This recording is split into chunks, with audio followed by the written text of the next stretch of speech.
आज हम पढ़ाएंगे आप लोग को क्लास 10 का मैथमेटिक्स में का सवाल चैप्टर नंबर 5 का उदाहरण नंबर 3 को बताएंगे। ठीक है ना। देखिए क्या दिया है।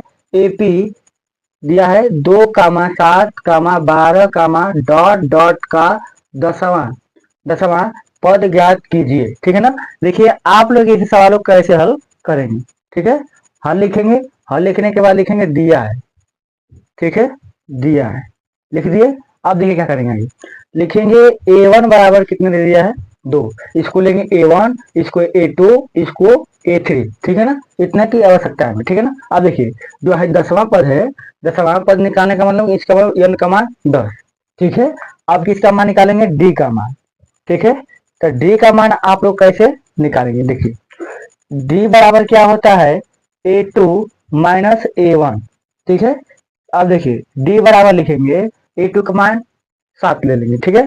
तो 7 लिख देंगे। i1 का मान 2। ठीक है। अब देखिए d बराबर क्या हो जाएगा, 7 में से -2 चला जाएगा, कितना हो जाएगा 5। ठीक है। ये d का मान आ गया। तो आप लोग फार्मूला जानते हैं। देखिए फार्मूला क्या होता है, चूंकि का निशान लगा देंगे और लिखेंगे an बराबर a1 प्लस कोष्टक में n माइनस 1, फिर कोष्टक 1, फिर डी लिख देंगे। अब देखिए इसी फार्मूला पर हम 10वां पद को निकालेंगे, मतलब ए या नवा पद निकालना है। ठीक है ना। अब देखिए क्या करेंगे, ए फिर यन का मान कितना दे दिया है 10। देखिए यन का मान कितना है 10। 10 लिखेंगे, फिर बराबर a1 का मान 2 लिख देंगे, प्लस कोष्टक में यन का मान 10 है और -1 और डी का मान कितना है हमारा 5 आया। ठीक है। अब देखिए ये 10 बराबर लिखेंगे 2 प्लस कोष्टक में लिखेंगे 10 में से -1 चला जाएगा, कितना बचेगा 9 बच जाएगा। ठीक है। और कोष्टक के बाहर लिख देंगे 5 को।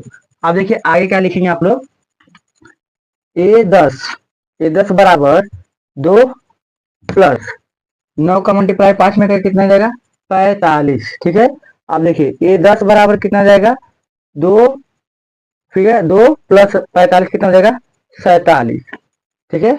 ये हमारा आंसर है। तो इसको लिखेंगे आगे क्या, देखिए अतः अतः दी गई, लिखेंगे अतः दी गई एपी एपी ठीक है, एपी का 10वां पद 47 है।